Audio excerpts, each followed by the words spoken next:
মর্মান্তিক দুর্ঘটনায় মৃত্যু হলো একাধিক শ্রমিকের। দুপুর 1টা নাগাদ নলহাটি থানার বাহাদুরপুর পাথর খাদানে হঠাৎ ধস নামে।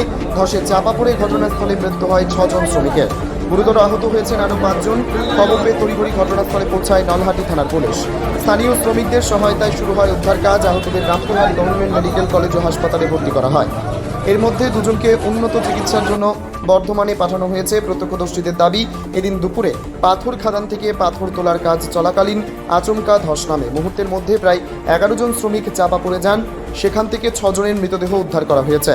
এখনও পাথরের নিচে কেউ বা চাপা পড়ে আছে কিনা তা খতিয়ে দেখা হচ্ছে।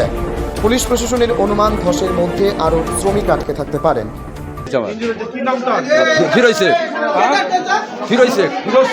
আর আপনার নাম? শফিকুল আলম। শফিউল আলম। শফিকুল আলম। শফিকুল আলম, বাড়ি কোথায়? হরিওকা। হরিওকা। হ্যাঁ। কি হয়েছে? খাদান ধসে কি করছিল এরা? কাজ করছিল এরা। আর কখন হয়েছে এটা? এটা মোটামুটি